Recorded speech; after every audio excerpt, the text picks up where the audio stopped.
Welcome, everybody. This is Rage and Love, where we passionately discuss topics about history, science, religion, and current events. Today, Bible myths are going to meet their match. The Bible's book of Genesis tells us the story of creation of the universe, the earth, and humanity. It says that God created our first parents, Adam and Eve. And then it leads us to the story of Noah's Ark, which is kind of like an account of God's wrath against his creation when they rebelled against him. So these two stories are the most well known out there, but they're also the most questioned.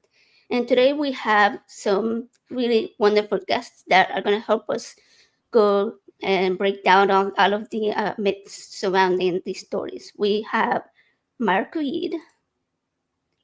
Hi, Hello. Mark. How are you doing today? Hello. I'm good. I'm good. How are you? Doing great, thank you. Hey, nice to have you on, Mark. Yeah, And pleasure to be here. also, we also have Grayson Huck. Hey, Grayson, how you doing? Hey everyone, I'm all really happy to be here as well. Good to meet you, AJ. Good to meet you, Joseph, and happy to be hanging with my friend Mark here. Awesome. Good to Yeah. have you as well, Grayson. Awesome. So you guys have been around debating people for a while. How did you guys start doing that?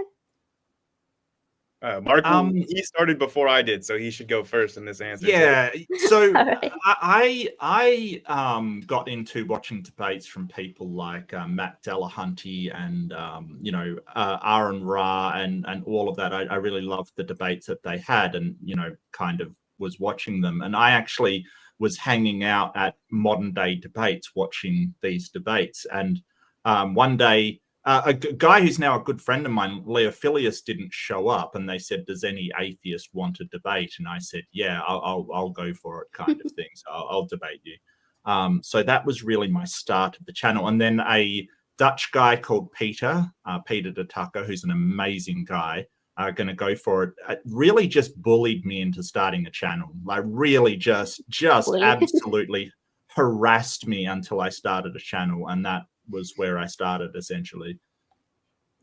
That's awesome. That sounds like a fun way to be, thrown into the deep end. Yeah, so I was watching Mark Reid's debates before I ever made a channel, and it's really funny too because I really liked Mark and I liked Leo Filius, and it's funny that he should mention that because I didn't know this Mark Reid lore, this backstory, his origin story that we just heard. So I didn't. That was new information to me that it involved Leo because I have this distinct memory of like it was like late night. I think I was like in an In-N-Out burger, and then I was like listening to something while I was like gonna eat, and then I saw Mark Reid and Leo Filius together in like the same stream, and I was like, oh man, that's gonna be great. And like I like remember being super excited about that. So there you go. I was fanboying about Mark Reid before Oh, that's awesome. met him. But I've been into like debates and listening to Christian apologists and debates for like even maybe like early middle school, like a long time. Like I was Oh, listening wow. to Thunderfoot and Shock of God Yeah. and a bunch of like really early YouTube atheism Christian debates. And then I sort of stopped listening to them as much in high school and college, and then sort of restarted getting into all of that maybe like 5 years ago and started listening to those again and rediscovering, oh, what has changed in the space in all those years that I wasn't following it. And then just for, like 5 years, I've been listening to these and been like thinking, oh, I really want to talk to all these. I never really thought about doing it as a channel. I just really love arguing. There must be something wrong with my brain, but it's just like some people find it to be very exhausting and just like get frustrated with talking to these people and want to throw up their hands. And I'm like, it just gets me energized. I get curious about how their mind could work so differently than mine. And the things that they think are just endlessly fascinating to me. And because I come from a totally different background. So it's like just interesting hearing how their minds work. So I just found myself arguing with creationists on like Facebook and in the YouTube comments. And I'm like in the comments for like standing for truth or logical, plausible, probable, like going back and forth. And then I started joining after shows for some of these creationist debates Like I just mentioned, logical, plausible, probable are probably the first ones that came up. Like shout out to whoever that guy is now. After maybe 1 or 2 months of me doing that, he just stopped. He's just dropped off the face of the earth, and no longer makes videos. I hope he's okay. But Wow. I mean, Mark, you know that guy, right? Like even haven't Yeah. 2 years. I think he got into a serious committed relationship or something, and his work geared up. That's what I heard from a couple of creationists. I don't know if that's true. That's what they said. Because I said, is he okay? Because I mean, while I disagreed with him, I didn't, I didn't wish any ill on the guy, So yeah, but apparently his life ramped up. He had Okay. So that's the reason. Well, I didn't want to take the credit for making him drop out of YouTube, but the timeline does line up a little too perfect. Because right when I started getting involved and I started making my channel and started being like, okay, let's set up a debate, he's like, I'm not doing YouTube anymore. So, hey, if the evidence tracks. Yeah. Sounds like evidence tracks there. So I don't know. Maybe. Yeah, we never know, I guess. But it's interesting that you were into debate since being so young. For me, when I was in high school, it was like my least favorite subject. I hated it. Like if I had to go in front of the class, I was just like, oh shit, I'm sick. Can I take the day off? Yeah. So it's interesting because when I started doing YouTube, my idea was first to do the pre-recorded, scripted videos, and that's what I did for a few months. But then I started watching more and more into the call-in shows, and I was like, I really want to start doing live shows, and here we are. Mm-hmm. Awesome. So what's your best debate? Noticed that both of you. Call-in shows for theists are hard to find. I gotta say, where you actually ring up and talk to Christians. A lot more atheists do call-in shows than theists do. They're kind of very difficult to find, which is probably why Grayson and I stumbled over the same one very recently, because they're far and few between. But yeah, I mean, we can go on to whatever you want, really. I'm happy to do whatever. Oh yeah, sorry. I had asked a question. I had asked what was your favorite debate that you've done so far. I'm thinking for Grayson, was that Kent Hovind, maybe? Yeah, I'll say that was certainly the biggest debate that I've done. I just recently did my last debate against Kent Hovind. I've debated him a number of times now. I don't want to admit how many because I find it slightly embarrassing, but suffice it to say it's more than 3. And this was the time where I was like, I've done this whole rigmarole before. I know that no matter, Kent is going to throw out some pseudoscience. I can counter that with a scientific study showing or communicating how he's so wrong about all this science. But it's like an endless game of whack-a-mole. He'll just throw out some more pseudoscience. I'll debunk that. Then he'll throw out some more. And it just goes back and forth. And it started to feel like just treading water through all these Kent Hovind debates, which is, I really like science communication and debunking pseudoscience. So that's what I normally enjoy. But with Kent, it needed a different tact, I should say. So then I changed my approach for that last one. And I decided to say, you know what? I'm done talking to this man. I want him to be done talking to me. And by the end of this, I don't want Kent. If I asked Kent Hovind to do another debate, I want him to say no to me. So I was like, I want to go in burn the bridges mode. So I'm like, all the things that I didn't want to, I haven't said to Kent, basically all the observations that I had about how weird and cultish the whole mentality at Dinosaur Adventureland is, because I went there myself, I got the tour, and I just basically let him have it. And my audience, at least, I think that is probably my favorite debate in terms of my audience, because I think they really liked seeing the more aggressive on the attack Grayson, because normally I really enjoy being on the defense and just taking the position of the scientific consensus. And then I enjoy when people try to come up with arguments against the scientific consensus. And then it makes me think and it makes me learn new things and just trying to see okay, why are they wrong? And oftentimes following an answer to that question causes me to learn so many new things and go down so many cool rabbit holes. So that's what I really enjoy. But I think my audience really likes seeing attack mode Grayson. Yeah, that's what I was wondering too. When you go in a debate, what is the goal? And Mark, this question is probably more for you. As Grayson was saying, some people go into a debate hoping to learn something. But should Yes. you be going into a debate trying to change somebody's mind, or should it always be more like opening your mind more rather than changing minds? Well, I'll just say something about Kent first off, because like it sort of is like it's tempting to say that Kent Hovind debates are some of my favorite as well, because you can really just own the guy, like, because the problem with him is he has no new arguments whatsoever. He's still using the same arguments he did from back in the 70s kind of thing.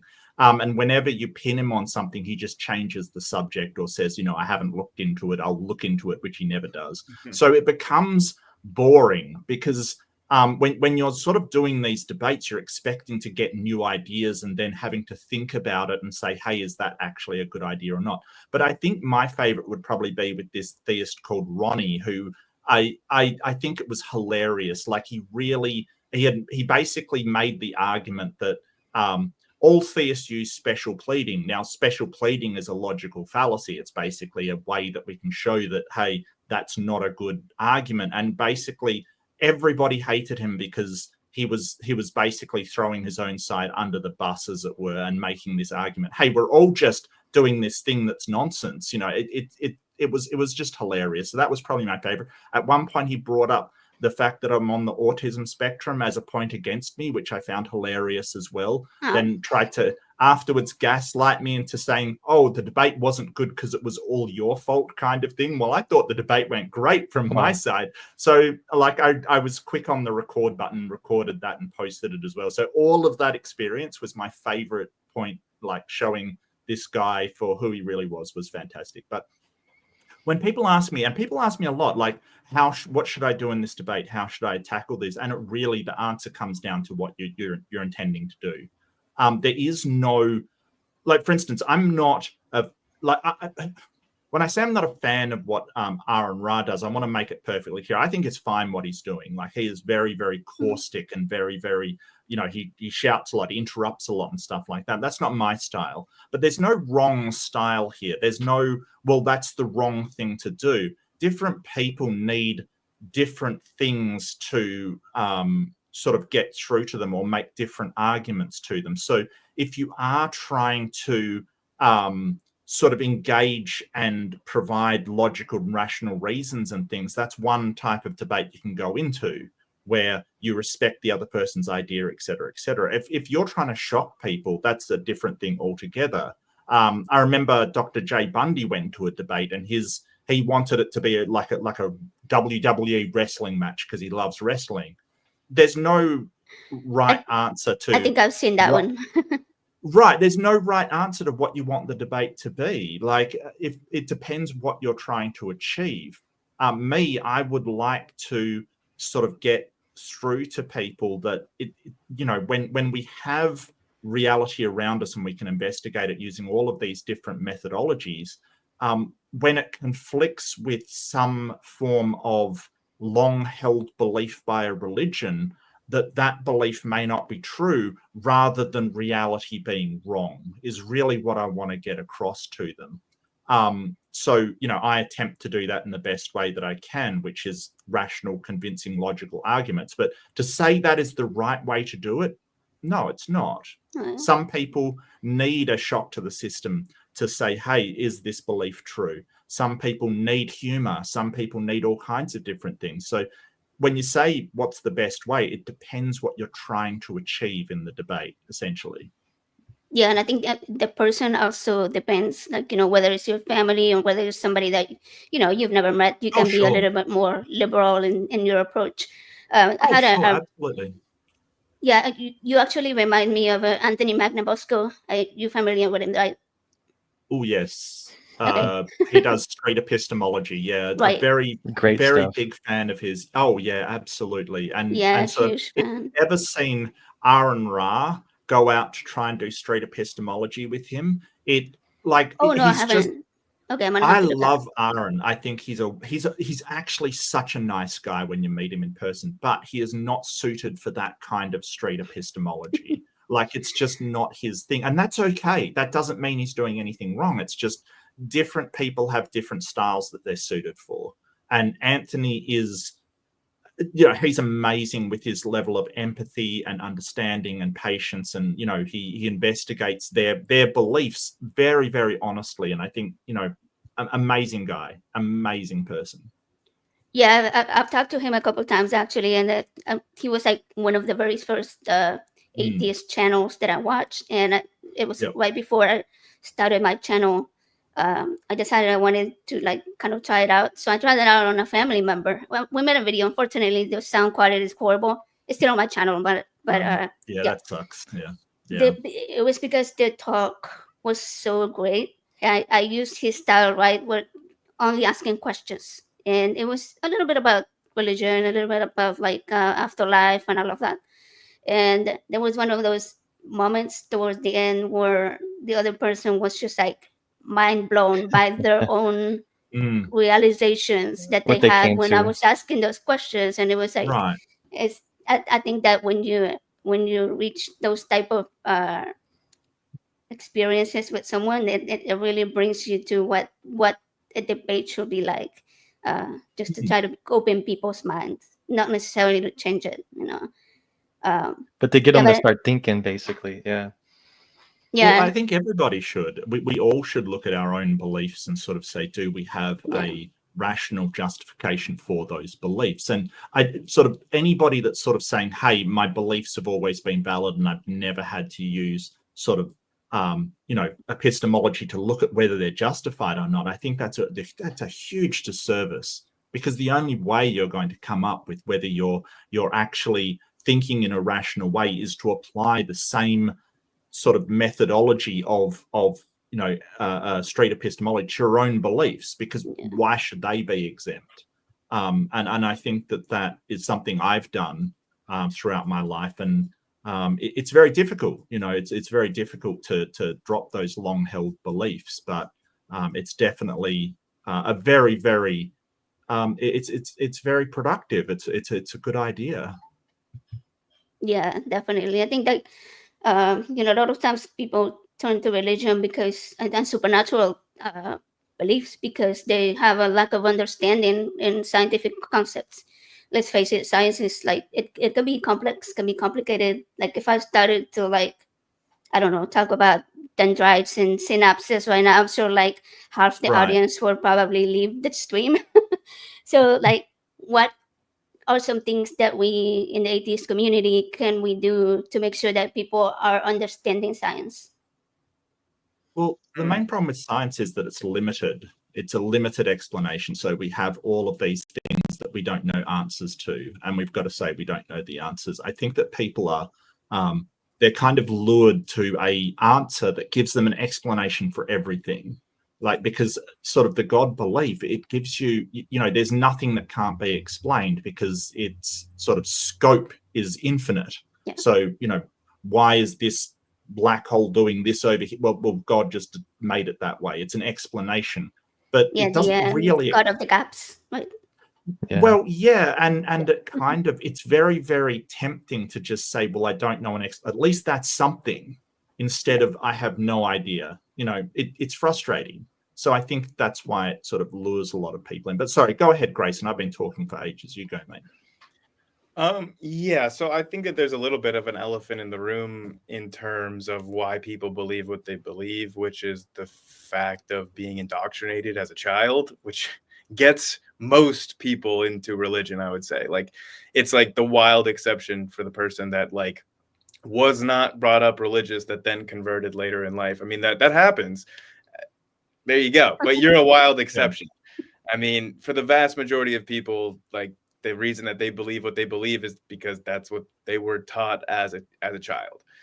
So that's definitely a major hurdle to overcome. Like, oftentimes people will like deconstruct as they grow up.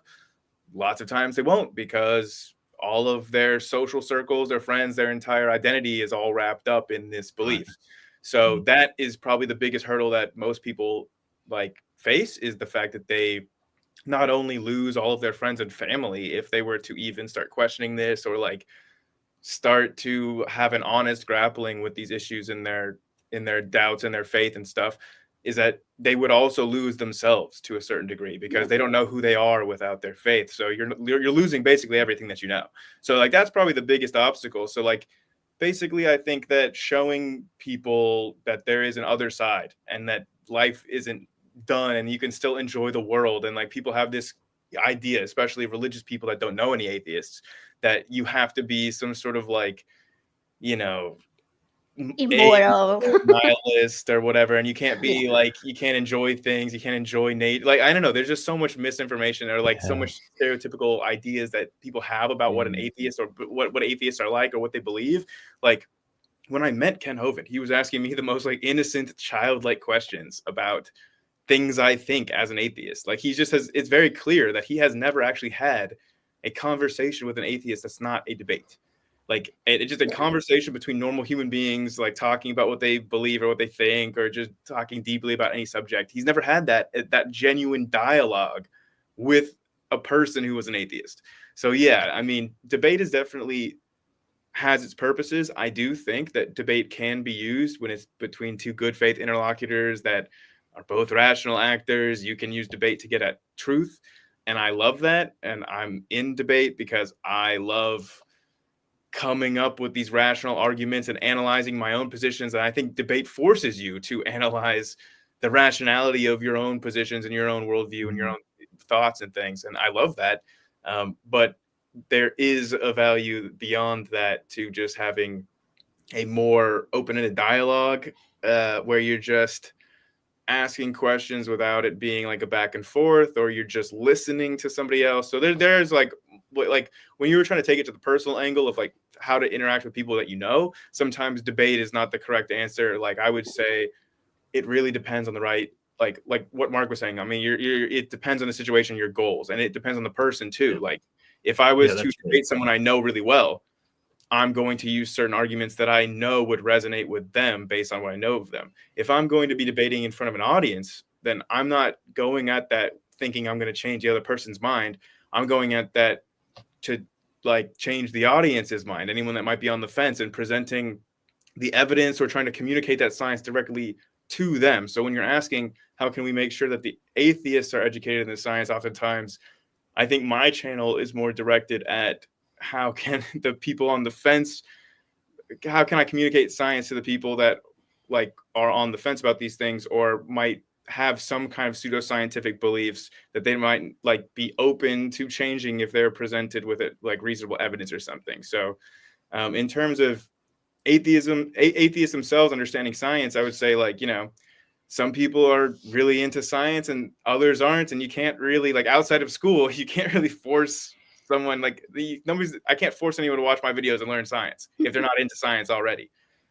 So, you know, you can lead a horse to water, but can't make them drink. I don't know. I mean, I don't think it's the end of the world if an atheist doesn't know about science, if that's not something that they're interested in and they don't have. I mean, there are people out there that just don't have those kinds of questions. They're not wondering about where does life originate or why is there something rather than nothing. They're just perfectly happy not ever having to think about that stuff, and they don't want to learn the science, and that's fine too.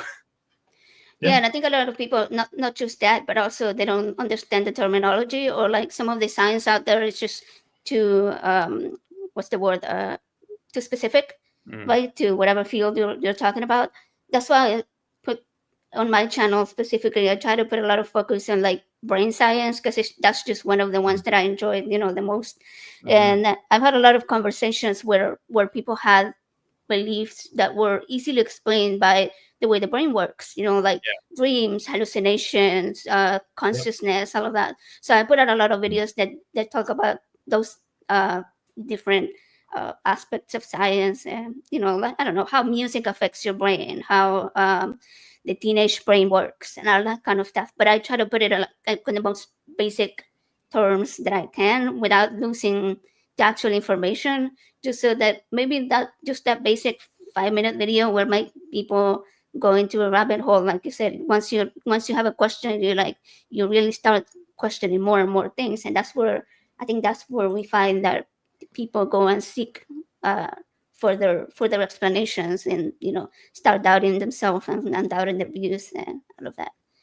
So, well, that's the art of science communication, isn't it? How to get the content there without how to get it understandable to the layperson without actually sort of losing any of the substance of it, kind of thing. That's the main thing. But with speciality, we have to specialize. You can't know everything about everything. It's impossible. And even knowing everything about, I know, I've tried as well. It will break your brain. But sort of knowing everything about, say, all of biology is even impossible as well. It's sort of, you have to specialize in one area and go down that specialization. But what's really funny is, from the other side, what we get is a lot of things like, they'll put up a geologist to talk about biology, or, a person with a doctorate in philosophy to talk about evolution. And it's like, why? Like, we don't understand. It's like, when you're gonna like a video I have for later. Oh, okay. Well, usually when you have like actual scientists talking, that they will give all of these sort of, tentative remarks and say, hey, I'm not a specialist in this area, but this is what I understand of it. Whereas in the other side, the creationist side, you will have like literally a philosopher, a person with a doctorate in philosophy, go on about why evolution isn't true, something completely unrelated to their field, and act like an expert in it. And so we have this expert problem at the moment, that people will talk outside of their field, whereas what I find is I have to be careful to say, hey, this is what the experts in the field say, rather than saying, hey, this is what I know to be true just because I'm saying it. Like, I'm not an expert in it. But it seems like the experts that the creationists sort of go to, don't have any expertise whatsoever in the field they're talking about. I mean, the amount of times I've had C.S. Lewis brought up to say something profound, and it's like, yeah, but he's just a writer. Like, he's not even... I'm not even a particularly great writer at that. Shots fired. But C.S. Lewis. Shots fired. I mean, Chronicles of Narnia wasn't bad, but it wasn't. It was no Lord of the Rings. I'll tell you that right now. Look, Hidden Gnosis brought up a real good point about debates, and it's like the debates that get caught up arguing, and I look, I'm not going to shy away from what we call a dumpster fire, a debate that just goes south and is shouting and, stuff like that. But I feel disappointed when one occurs. I'd much rather have an intelligent, considered debate than a dumpster fire. I get what he's talking about, though. Dumpster fires are entertaining, and people watch them. And that... Like, so I said this about modern day debate. I'm support modern day debate, gave me my start, and I support them, but there have been a lot of dumpster fires on it. I'm not going to lie, that has happened. But the thing is that if we keep watching them, that's what they'll put on, because at the end of the day, they're going to put on what people watch. So part of the reason why there's so many debates that are dumpster fires is because of us. We watch them. So, we're partially to blame. Maybe I'm just a debate head, but I love the dumpster fires. I love being in them, but I love the debates that Mark's talking about, where it is like a good faith, honest dialogue, like rational arguments, genuinely seem to be trying to find some sort of truth between them, or and I love those too, and everything in between. Like, maybe I'm just like, I just love arguing, like, across all the different various types of ways to argue on the internet. There's only a few types of debates that I've had where I genuinely have not enjoyed them. There's a couple Joseph, that I can think of. Huh? Oh no, I was gonna say Joseph is always engaging in political debates. I'm an internet troll though. I just like to troll politics though. Yeah. Religion's a whole different thing for me. I'm not as versed as you guys on religion, but it's interesting. So I'd actually need to go check out some of the debates that you guys have done. Sadly, I do apologize. I haven't really seen any of your guys' content. My wife's the one who it's okay. really enjoys you. Totally understandable. Yeah. So, Grayson, I want to go back to something you said earlier. You said that you were kind of in a unique position, kind of like me, we're raised atheist, correct? And how did you get into religion? I don't know if raised atheist, but raised without really much discussion of religion. It just wasn't really a topic that came up in my raising until Yeah, we didn't have the label either. It was just more like, we don't really have a religion. Like, my mom had Bible, Quran. She had the Hindu books. So she had kind of mythology stuff. Like she loved books, so she used to have like walls of books. And yeah, so to me, religious books were just like they were all mythology, all of them, including the Bible. So yeah. But anyways, how did you get into religion? Because I don't remember hearing your story specifically. So I was first made aware. So when I was growing up, I like my parents did like we did celebrate Christmas, but like a kind of secular version where like we did like Santa Claus and stuff, but like we didn't do the church thing with it. And I figured out Santa Claus wasn't real like in first grade. But for some reason, the thing that was a step too far for me was flying reindeer. I was like, Mom, Santa's not real, is he? And she's like, wait, what makes you say that? I'm like, reindeer are aerodynamic. They can't fly. That's for some reason, that was my logic back in first grade. And she's like, no. And I'm like, and the tooth fairy neither. And she's like, no. And I'm like, and God. And she's like, well, like some people think about that was real. And like, so she just dodged that question. And then it was in fifth grade that does anybody remember like in sometime in like the early 2000s or something, there was this documentary, like I don't know if it was BBC or what, but it was a mockumentary. It was like a pretend real, but it was about like they found a dragon and they're like, oh, we found this dragon and the scientists are trying to figure it out. And it's all like a pretend documentary about it. Anyways, this fifth grader and I were arguing about this documentary because he thought it was real. And I was like, no, dude, I love that documentary, but it's not true. And he says, I'm like, dragons aren't real. And he says, but they're in the Bible. And I said, that's not real either. And then he like pushed me up against a locker and was just like, you're an atheist, aren't you? And I'm like, a what? Like, I don't know what that is. What? You never heard the term before, right? Like, and I still remember, he said, it means you believe in science instead of God. And I just went, oh, then yeah, I am one of those. And he tried to punch me. So, like, yeah, that's me. Wow. Yeah, that was my introduction into it. Was wow. Like so, genuine, and it wasn't until later that I realized that like the adults actually believe in this stuff too. Like it wasn't until much later. I just assumed that once you get old enough, the adults would tell you, like with Santa Claus, that it was just a thing for kids to believe. Like I thought that was the case until like, I don't know, several years after that. Yeah, but it's like you said earlier, like when you're indoctrinated into that from the beginning. I always say this analogy, like if you're taught as a kid that you need water to survive, that humans bodies use water to survive, and then you teach them that Jesus walked on water on the same level of factualness, then they're going to grow up thinking that both of those things are equally true and into adulthood. Exactly. But anyways, Mark, what about you? What's your story? I also don't know your story. Sorry. I mean, I grew up in a very secular household, so I didn't have any idea of a God concept. I remember being at school and they asked what religion I was, and I had no idea what they were talking about, so completely atheistic. The worst stuff I probably got was just some light woo, as I call it. So things like, healing aromatherapy, and I know that my mum was really into sort of Chinese medicine and stuff like that. I think what broke it for me, like that sort of supernatural things exist, because I think I believed in something, right? Like there must be more than just the physical kind of thing. There must be something out there, because I'd been raised thinking that tarot was a thing and astrology was a thing that described people and stuff like that when I was younger. So this sort of light, mysticism kind of wooey astrology, new age stuff, basically. So I thought that there was some kind of force or supernatural thing that made, how come we can tell what a person's personality is like through astrology kind of thing? There must be something there. But what happened was that my mother got pretty sick and tired all the time, and she used all of these alternative medicines to, I remember her Chinese medicine had like dried scorpion in it and stuff like that. It was really tree bark and dried scorpion is what stood out to me, kind of thing. And she did all of these different stuff within the new age healings, and nothing worked.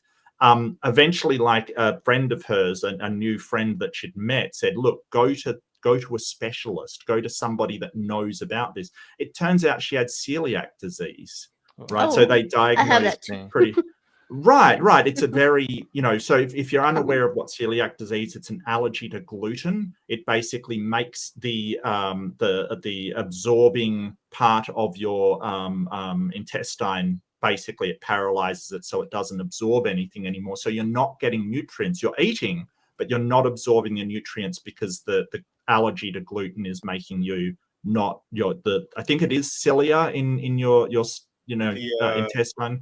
The not good absorb news stuff. is that at least the scorpions were not the problem, because I don't think that they Right. have gluten. But at that point, I went, hold on, all of this was nonsense. Like, there was a rational, reasonable explanation that, as soon as she cut gluten out of her diet, perfectly fine. You know what I mean? Like, all of these different stuff that she did, nothing worked. And then, when I went to an actual doctor who, had knowledge of actual medicine, it was, it was a reason why, and it wasn't just this, sort of, if you placate the forces of the universe, you'll get better. It really was this, eye-opening thing that, hey, I believed all of this stuff. Absolutely believed that, astrology was a thing. And then I started to, watch more atheist shows, see the correlation between, what I believed and religion, and, how I thought all of this stuff was true. Like, I learned about Barnum statements, statements made like in astrology where you go, you will have an unexpected experience, and going, hang on a second, that could apply to literally anybody. Yeah. Like, literally. Very vague, right? To really things fall into place. Yeah, they're called Barnum statements. They're very, very vague statements, and they're used a lot, like the prophecies of Nostradamus, for instance. Like, they're sort of poetic, and you can fit things to them, and that's all that they are. So a lot of this stuff started to really unravel, and it was really eye-opening. So that's how I sort of, got into it. But I was always an atheist. I never believed in a God, but, I did believe in something supernatural, I guess, which is similar. Yeah, and I think for someone who's raised atheist, and then you begin to get involved a little bit into religion, it can get into you. Like, there's a lot of it in society in general, other than family pressures and stuff like that. For me, my into religion was when I was pregnant and my baby was gonna have a heart condition, and I was like, I pray that God will heal him and all of that stuff. And to actually, funny enough, the same thing was what got me out of it, because years later, he had an open heart surgery, and I was sitting there by his hospital bed, and I was like, there is no way that a good God wouldn't have answered my prayers and like won't allow my kid to go through all of this. So it's like slowly started to come back to the real world and deconvert back into atheism. But I think part of that was being naive and young, and when you're kind of raised in similar way as you, Grayson, kind of like, well, religion is just something that we don't really talk about too much, and it's just kind of there. If you're not educated in that they truly are just myths and stories, and that humans are very creative and they make up all kinds of shit. It's like you can be led to believe that even when you're an adult. I mean, speaking of mysteries, I have a very good question for you, Grayson. Let's put an end to this mystery. All right, what came first, the chicken or the egg? Do you know the answer to this? Yeah. The egg would have evolved way before the chicken did, because the chickens would have only come about after the dinosaurs, like in the Mesozoic era, like 150, 160, 70 million years ago. You start having birds and things, and eggs predate that by like over like 100 million years almost. So you have like amniotes, which began having like amniotic membranes, which we still have today. As humans, there's still like during the birthing process you have the amniotic membrane. So the essentially the egg long predates chickens ever evolving. But if you're talking about specifically, which came first, the chicken egg or the chicken? No, it was that question though, like the eggs. I suppose, I don't know. I think that's the question people ask always, right? Well, if it's specifically the chicken egg or the chicken, it's a much more interesting question, because it's like there's such a smooth gradation that there's at no point where you could say, yes, this non-chicken gave birth to a chicken, and you can smoothly delineate it. It's like the generations are going to be changing in such ways that there's no line that you can say, okay, here's definitely where chickens began, and everything before that was not a chicken, everything after is a chicken. That's not how biology works. There is no smooth dividing line. It's just like the way that languages develop over time. Yes. Yep. You never have a Latin speaker give birth to a French speaker, but Latin gradually became French and the other Romance languages over generations. So you wouldn't say, like, yes, Latin came before French, but it was never just such a overnight thing. Yeah, and I mean, if you see so many other languages, I don't know, Spanish, Italian, Portuguese, even Romanian, they all have so many similarities. So it's like you can't just like separate them and say it was one or the other. Yeah, but this is also kind of like the same question that people ask when they think of, we came from apes, right? So they're like, well, it must have been a human being that was born of an ape, and that's not how it works, right? Right. Yeah, and like, clear that up for people that may be listening. If somebody asks a question like that, it's pretty easy to just be like, okay, well, you agree that chihuahuas come from wolves, right?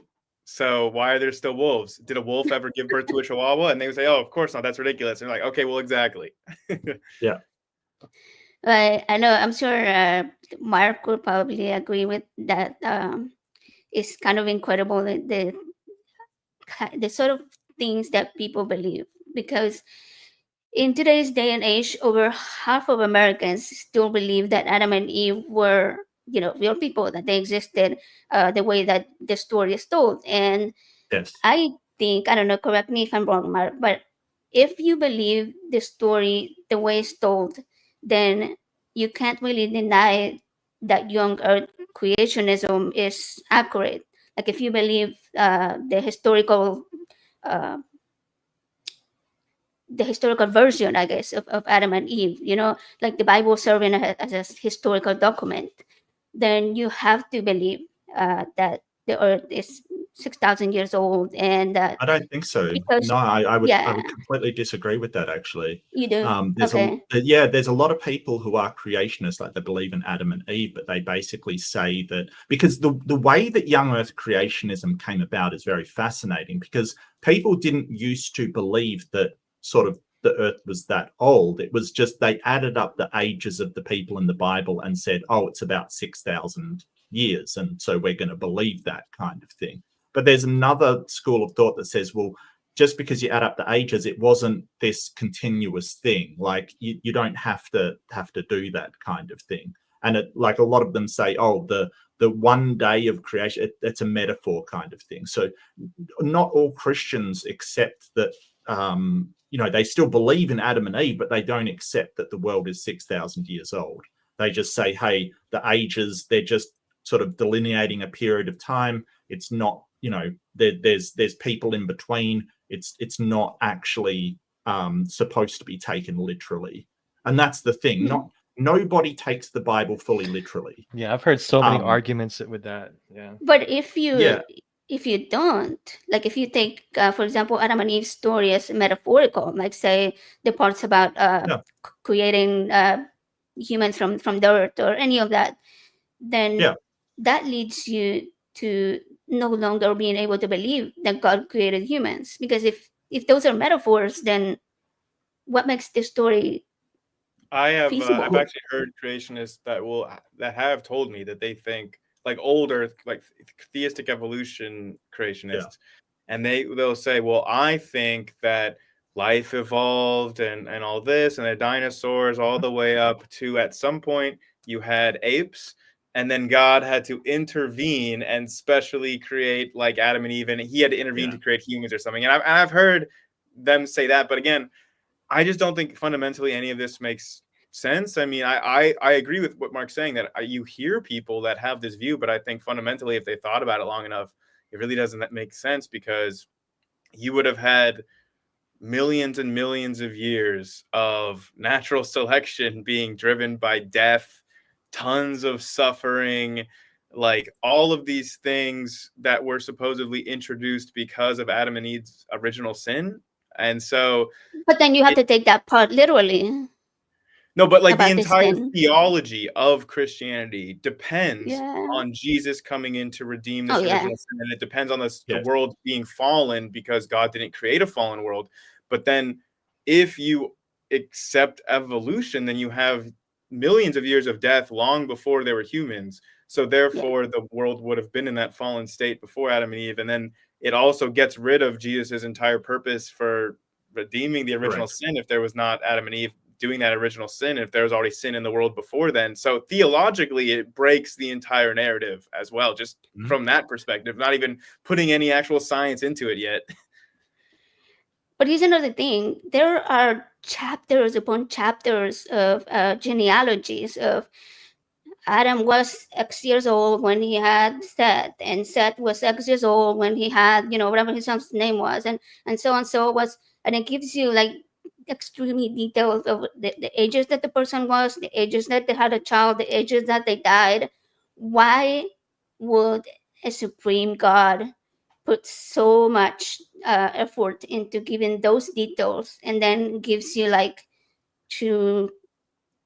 one or two paragraphs on, hey, I created the humans from dirt? If I can really quickly, that perspective that you brought up is a relatively new perspective. The idea that the Bible is divinely inspired word of God, and like it's coming directly from God, and it's 100% literal factual, like that is a new perspective. The ancient people would not have had that view. That's a more modern view from like the 1800s. So like this view is reactionary against the scientific revolution. This view is not the view that Christians had or Jewish people had going back to that time. Like when it was written, nobody was taking these stories 100% literally. That for thousands of years. Yeah, so the New Testament was just a testimony of people that were around at the time. So nobody thought that the apostles were divinely inspired to write exactly something that is infallible and inerrant and things like that. That is, as Grayson says, a reaction against science, sort of invalidating some of the stories in the Bible. They then go, well, no, it's inerrant. It can't be in error, kind of thing. So I think that, and Grayson's right, that's sort of just reactionary. But it's kind of, what we've got to understand is there's tons of different types of Christians. There's people that think that God set it in motion, and then sort of, everything happened according to his will, but everything that we would think happened. And he was just the first mover kind of thing, the first cause of this long chain of events. And they just ignore the whole sort of Jesus story as, well, he was risen from the dead, but God caused that from afar kind of thing. And all of these things. So some believe that God, created the universe 6,000 years ago. There's a wide array of people with varying different beliefs on what happened. And to me, none of them make sense, but that's why I'm an atheist. Yeah, and that's why there are 45,000 denominations of Christianity. Right. And it's hilarious to see them can't even agree with each other. So. Yeah, pick and choose what you want to believe in. Well, it's hilarious to see them argue between each other, because at a certain point, from an outsider's view, it does sound like people arguing over who's, stronger in Dragon Ball Z kind of thing. How many angels can fit on the head of a needle? Right, like it's just sort of like this seems ridiculous, like if it really is made up and false, then you're arguing about semantics in a story. You're arguing over who should have won a battle in Lord of the Rings. It really is just ridiculous at that point. So but they take it really seriously. Are you guys familiar with that example? Because that is an actual real life example. No, I'm not. Yes. Yeah. The Orthodox Church, like 1,000 years ago, they did have a very serious controversy that took a lot of clergy's time and energy debating how many angels could fit on the head of a needle. Yeah. You're serious? Yeah, it's a famous example of these kinds of pointless theological debates that mean nothing. priorities, I guess. Wow. Wow. Also, Yeah. their society kind of collapsed around the time when they were doing that. Or maybe the needle poke burst the bubble. I don't know. Burst the bubble. um, I've had a conversation in the past where with a friend that believes kind of like what you guys was talking about, right? Kind of taking their own interpretation on the Bible and believing that Adam and Eve's story is the true story of creation, but at the same time believing in uh, the Big Bang and how the universe is billions of years old and all of that. But this, I was actually very shocked to to learn that this person didn't believe that there were other types of humans, that they believed that the only humans that existed were the ones from that would match with Adam and Eve's time frame of Yep. being about 6,000 years, and so Homo sapiens will have to be the only humans, and that they did not believe that other humans were humans. I guess they believed they were apes. I didn't ask exactly what they believed. So what's the evidence? What is the explanation for how do we know that all of these other human species are human? Well, it's to do with. Obviously that was Sorry, easy go for me, ahead, but Grayson. Yeah, this is probably your I more would love human. I would love for the viewers to like get a better So understanding of this. one, for a few of them, we have their DNA. We know that they are not Homo sapiens. Whenever you test DNA, it clusters together in like a little cluster. That's Homo sapiens. Neanderthals and Denisovans are outside of that cluster, and they don't cluster together either. They have their own clusters. Those are still humans. They're just not Homo sapiens. They're Homo neanderthalensis, or, Denisovans don't have a Homo designation yet, but they will soon. So in those cases, we actually have their DNA. We know that they're humans, but we know that they're not Homo sapiens. So that just is a fact. But more broadly speaking, for the ones we don't have, like Homo erectus, Homo heidelbergensis, these other ones, how we know that they're human is that by definition, if you have these certain grocery list of anatomical features, that's what makes you a human. These species have the anatomy of humans. That's why they're in the genus Homo. It's literally their anatomical features themselves that are why we make them humans. They are not non-human apes. Any other species? It's just their anatomy.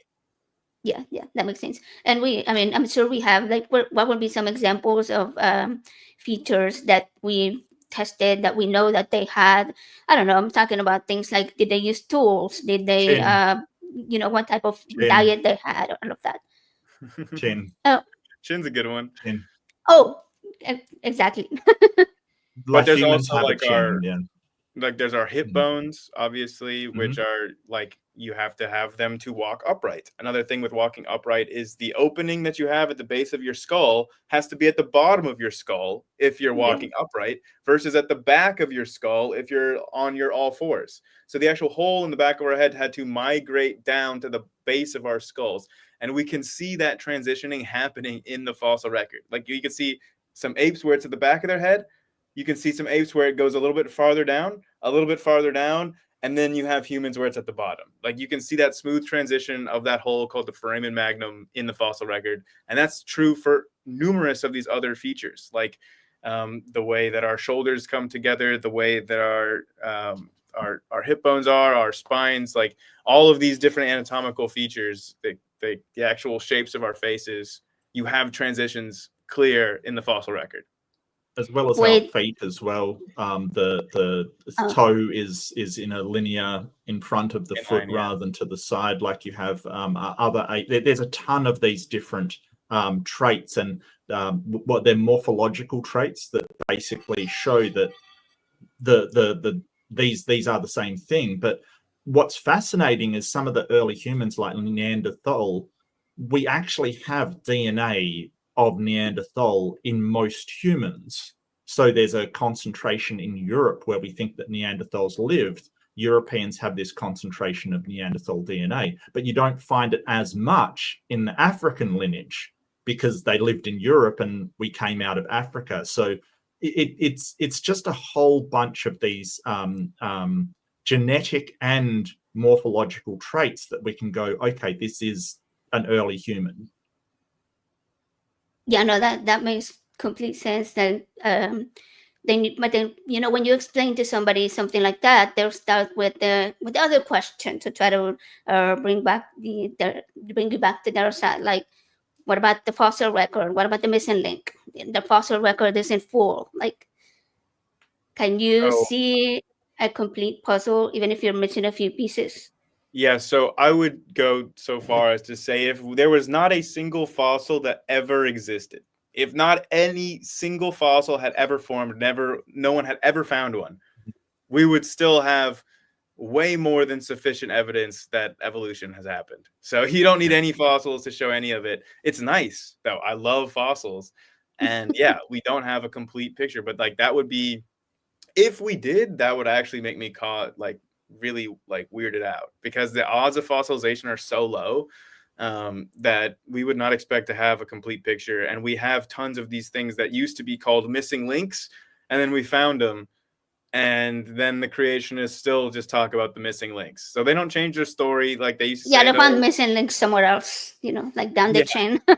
It kind of is like that quote. The Futurama thing. The famous Futurama episode where you find the missing link between man and non-human apes, and they're like, okay, but what's the missing link between those? It's always like one more. Continue. Yeah. They always add another link to it. The most famous one is Lucy, the Australopithecines. Like, these are the, they look kind of halfway between a human and a non-human ape. But the funny thing is that Lucy is not, like, they will always attack Lucy, and that's not the most complete Australopithecine that we've found. That's not the best one we have. The best one we have is probably Littlefoot, which is an almost complete skeleton. But they attack Lucy because that was the first one found. That's why it's famous. But Littlefoot is way more complete and much harder to explain, because it has... And what is hilarious is that the young Earth creationists, they will fight each other over whether Australopithecines like Lucy and Littlefoot were human or ape.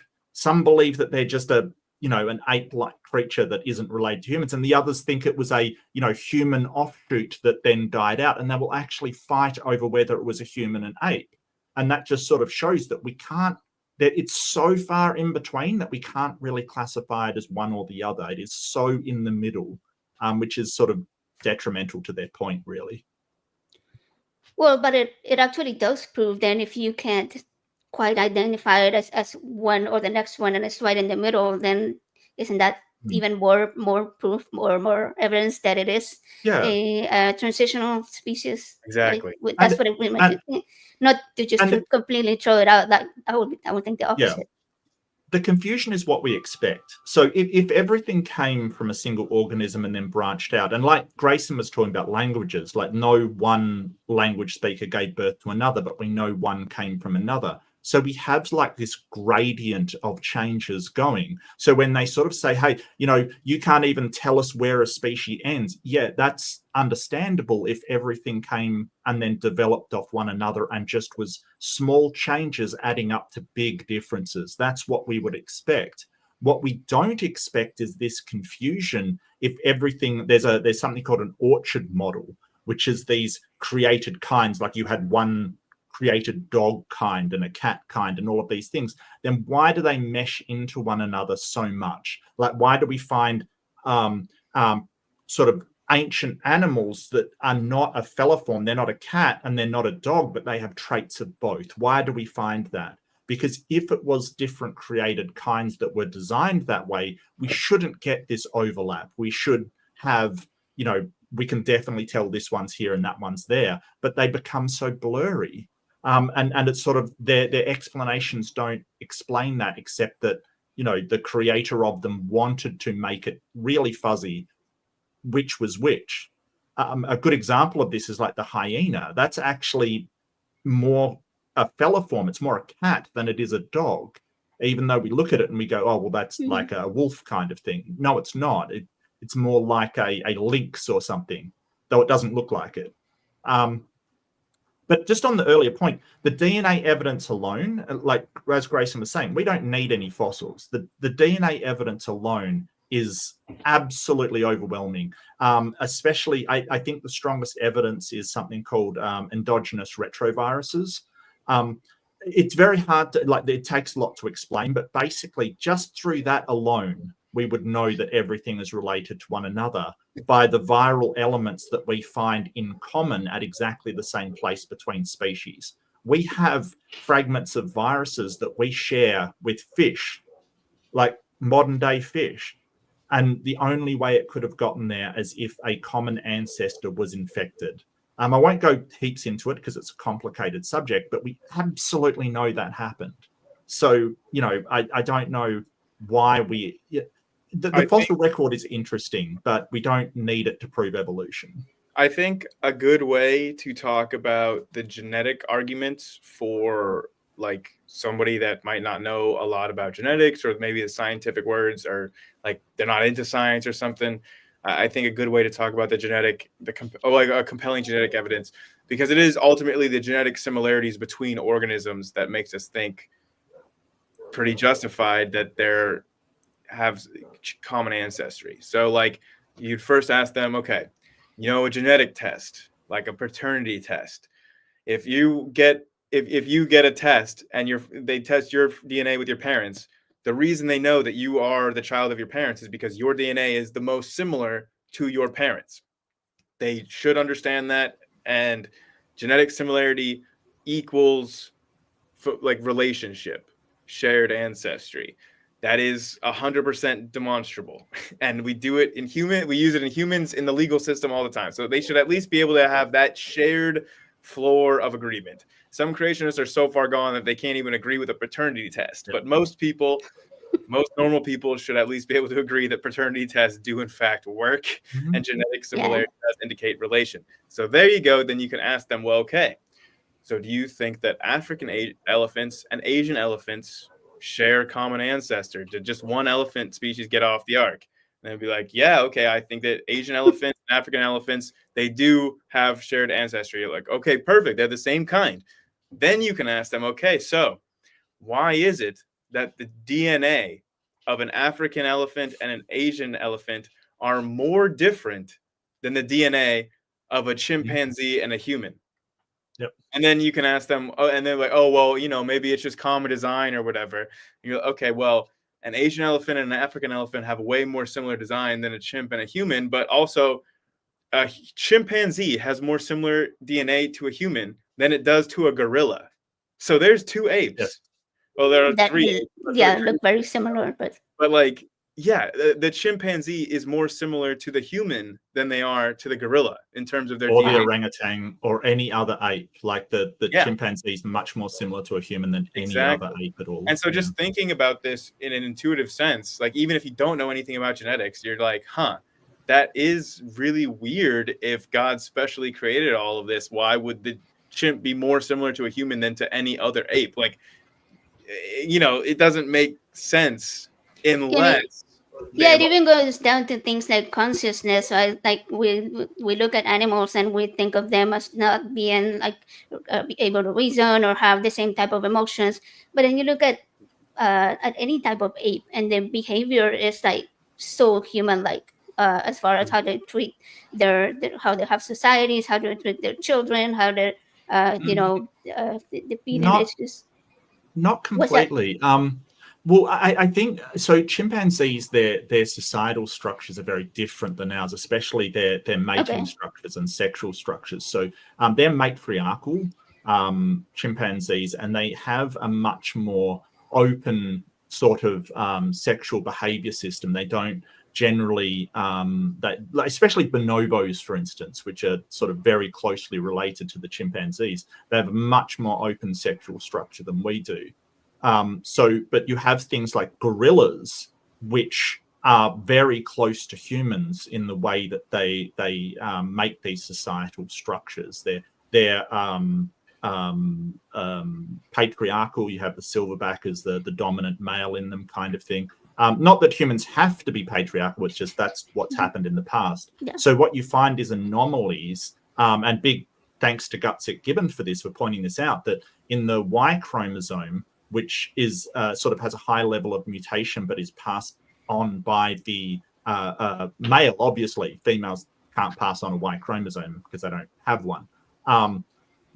You get our Y chromosome more similar to the gorillas because of our behavior as far as mating is concerned. It's much more similar to gorillas instead of chimpanzees.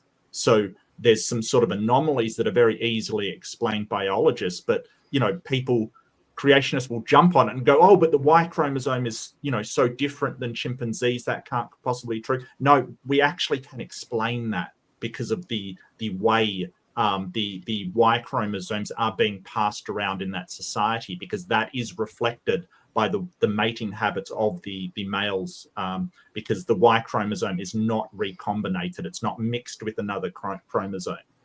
So I want everyone to pay attention to what Mark just said, because that is way too much nuance and way too many $5 words for any creationist listening to understand any of it. All they heard. I'm sorry. That the Y chromosome is more similar, and so therefore evolution debunked. That's all that they heard. Yeah, that's their argument. That's their argument. But there's we understand the reason why Y chromosome distribution is how it is. Like, it's not an argument. It's the creationists not understanding the biology, basically, or the genetics behind it. Yeah, and speaking of that, not understanding the genetics, I was watching, while looking for some videos to review today, I watched a quick one that was saying, well, I have proof that Adam and Eve were, real people. And as I watched the video, he's talking about the mitochondrial Eve and the chromosomal Adam. And he was like, this was a couple that lived, I don't know, thousands of years ago or something. Please explain for anyone not listening. I'm aware of what they are and like their differences of like not even being in the same. Just quickly, just before, when I was talking about females, I was talking about cis females, so I apologize. I kind of. No, go ahead, please. Yeah. No, that's all I want to say. So with mitochondrial Eve and Y chromosome Adam, right? You can do this for chromosome 2, chromosome 6. You can do this for a gene. You can find like a shared ancestry, like the last, basically the most recent common ancestor for where everybody alive today inherited whatever slice of the genome that you're concerned for. The reason why you can do that for the Y chromosome and the mitochondria so much better is because they are sex linked, and so there's no crossing over. Like the rest of your chromosomes get really complicated because your parents' chromosomes kind of cross over, and yeah, it kind of mixes things up, makes it hard to track. But without recombination in the sex linked chromosomes, like the Y chromosome and the X chromosome and mitochondrial DNA, it's easier to track. That's why we do that. But you could do it for any section of the genome. But what it basically is just saying, like, okay, so what is the most recent common ancestor for everybody alive today for that one particular area that we're concerned for? Like, so as I said, you can do it for anything, but when you do it for the mitochondria, you get what is commonly dubbed mitochondrial Eve.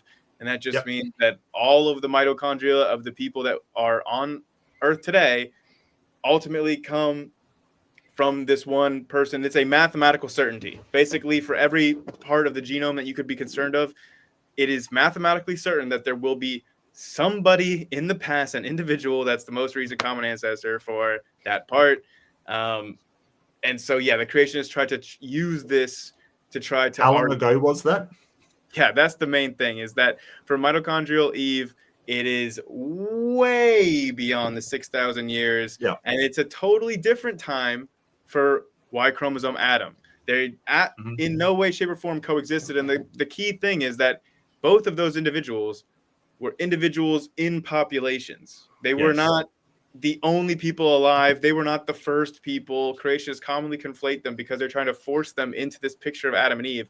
But this is not at all what the actual scientific meaning of those terms is actually about. And it doesn't resemble Adam and Eve in the slightest.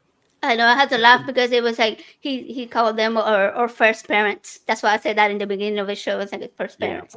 Well, okay, scientifically, the last thing I'll say on this is that scientifically it is a known absolute fact that mitochondrial Eve and Y chromosome both had parents that were humans, Homo sapiens.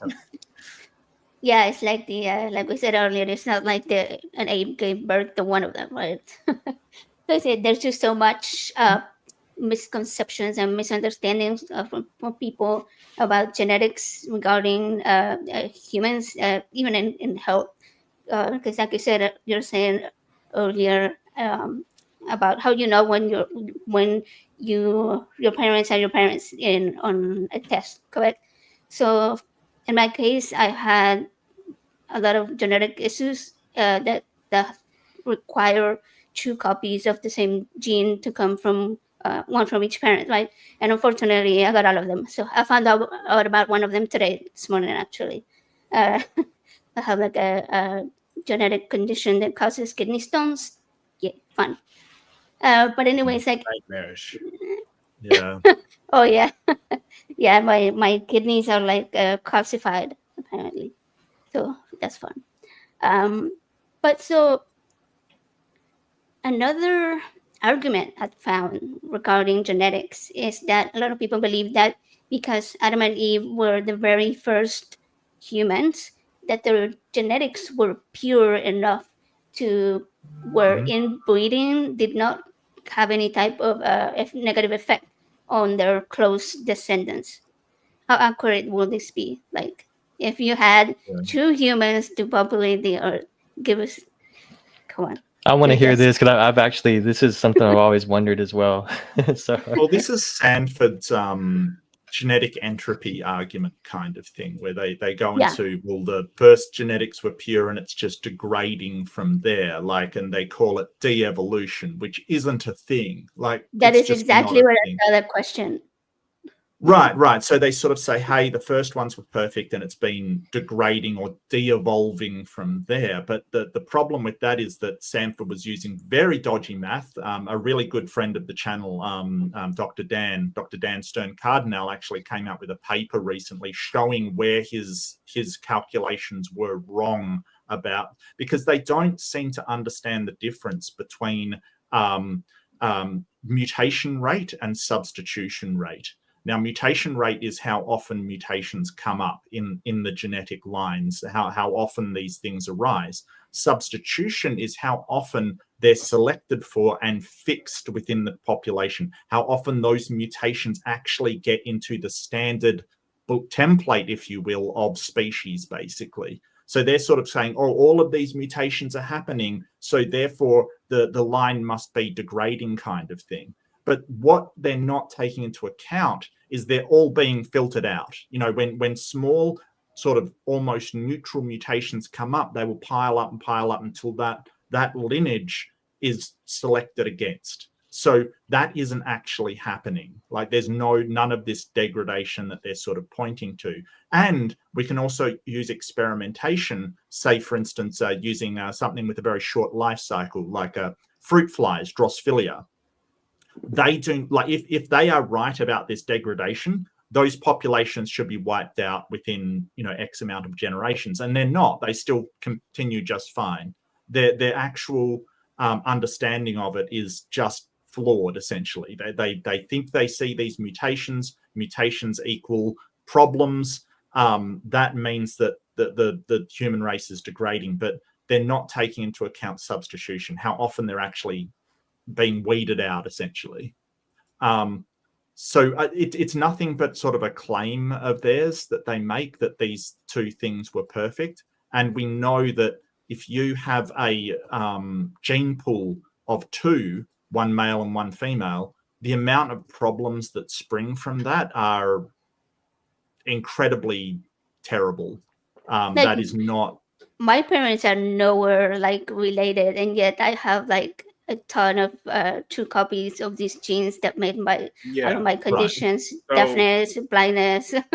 So oftentimes, okay, so the actual issues that result of incest are increasing exactly what you're talking about. Normally, all of us have recessive, harmful mutations. that are not expressed in our bodies. So we don't have that harmful mutation and we're perfectly healthy, but we still have the gene for it. It's only when you have 2 copies of that gene that you express that harmful mutation, and then you have the negative health from it. So that's the reason why incest so often results in these health problems, because when 2 people are closely related, oftentimes they'll have the same recessive mutations. So then they're both inheriting one bad version from each parent. So they don't have to be like similar related though. Like as long as they're both having these recessive mutations, when they combine, the offspring will have them too. So that's really the issue with most inbreeding, is that it makes these recessive mutations be expressed in the offspring. What creationists will often bring up with Adam and Eve is that they'll say that they were created perfectly. So they had none of these recessive mutations to combine, so that there were no dangers from inbreeding, because even if they increased it's called homozygosity of their children, then they wouldn't be the recessive genes that they would be expressing are not harmful, because there were no harmful genes, because their genomes were perfect. And they create this thing called created heterozygosity, where basically, because they don't believe that mutations can be good, they have to think that all of the functional diversity of all of human genes had to come from Adam and Eve, which means that, there's over 1,000 different genes for like blood type. So like Adam and Eve had to have all of those. And kind of seems like Eve would have all the same DNA as Adam, because she came from his rib, right? So then it's like their genomes would be so non-human, because they would have to have like basically anywhere from between 2 to like over 1,000 copies of every single different type. So they would have the genes for green eyes, for blue eyes, for hazel eyes, for like every single type of human variety Adam and Eve would have to have in their genome. So like what type of human being they would look like would be some sort of like, I just don't think it would look right. It would with that many genes expressing that many diversity of traits all in the same body. It's like for that type of genome, for Adam and Eve to have genomes like that the creationists try to talk about, and then for it to gradually become us over time and lose literally all the evidence of all of that infrastructure, because it's difficult. You'd have to do a lot of kind of genetic machinery or whatever. If you're God and you're designing this, right, you'd have to have all these genetic mechanisms to make Adam and Eve work and contain all of that genetic diversity in one person. It would have to leave back evidence or signs or we would be able to see like the remnants of those systems in our current DNA, even if genetic entropy is a real thing, which it's not. Like there would be evidence for these super genomes of the past, but we have ancient genomes. They're not more perfect. They're humans, just like we are humans. There's literally no evidence. And the worst part about this is that there's not even biblical evidence. It's not like in the Bible it says anything like this. This is things that creationists are literally reading into the text, adding on to the text, which should be. I've seen that so many times. And it's all because their book contradicts reality. So they have to they are literally trying to change like their understanding of their book and change reality to try to force these things to match when they just don't. And you have to abandon the book if you want to accept reality. Well, the problem is that they take the book as the reality first. They presuppose that the book is inerrant. And a lot of these young earth creationist places, if you want to work there, they will have you take a statement of faith that you believe that the Bible is inerrant, no matter how much it conflicts with what you find in the world around you, which is really problematic from a scientific perspective. Because with science, it starts with observation. It starts with the observation of the natural world. Like, what do we see and what can we take from the world around us, and then reach a conclusion. With apologetics and the young earth, they start with the conclusion first, that whatever in the book happened, and then we fit the reality to that book, which is antithetical to it's the exact opposite way of how science works. And one of those methodologies, when we talk about methodologies, we're talking about how we arrive at these conclusions, how we do things to find out the truth. One of these methodologies is incredibly successful at finding out things. The other one isn't. A question that I like to ask is, what knowledge has religion given us in the last 2,000 years that's new about our world? And it's kind of a stumping one, because none of these discoveries are coming from, the young earth creationists or the temples or the churches and stuff. They're all coming from the scientists. And then the people who disagree with them try and pick apart what they found and sort of make it so that it's not true, or, give an excuse of why it's not true. Yeah, like they just never add a discovered story. Yeah. Yeah, they've never discovered anything about the world around us. Nothing. Yeah. So speaking of that, there is a question in the chat that says, can you guys cover the DNA being proof of intelligent design bullshit? Yeah. So people will look at DNA and say, oh, it's like a machine. It sort of is like a machine or a code. And we use these analogies to describe what it's like. But DNA isn't a code like computer code. Like computer code is, even if you go to zeros and ones, like even if you go to assembly, basically, which is the very, very basic code of computers, that isn't what computers process. That's for us. There are no zeros and ones when a computer does processing. There is an electron or not an electron, basically. So DNA isn't like a code like computer code. Now, when you're getting down to the actual base architecture of a computer, it doesn't have code. It has instruction sets. It has basically sets that tell it what to do, essentially. And I kind of think as DNA is kind of the same thing. It's not actually, it's doing a physical process. It's a chemical process. It is not doing code like a computer does. So they sort of want to say, oh, well, it's a code. There must have been a coder. There must have been a designer. Somebody must have designed this. No, it's completely unnecessary. As long as you have something that interacts with the world to build organic structures and a selection process, absolutely not required. That's all you need. Grayson, you probably know a bit about this as well, because that's sort of how I understand it. No, yeah, I mean, that's 100%. We've seen numerous times where new structures have arisen from DNA mutations, both on like the biochemical level with enzymes and on a larger level with entire organisms. So if they're just saying that like DNA, like the my genome is evidence of an intelligent designer, no, because we've literally seen new genes arise without any designer involved. So it's like saying like a snowflake is proof of a designer when you can watch a snowflake's pattern forming in real time without any designer present at all. It's just like they point at something complicated and say, look, complicated, therefore intelligent designer, which no, though there is no relationship there. There is no if complicated, therefore designed. That is not logical. That does not follow. So this means that is more.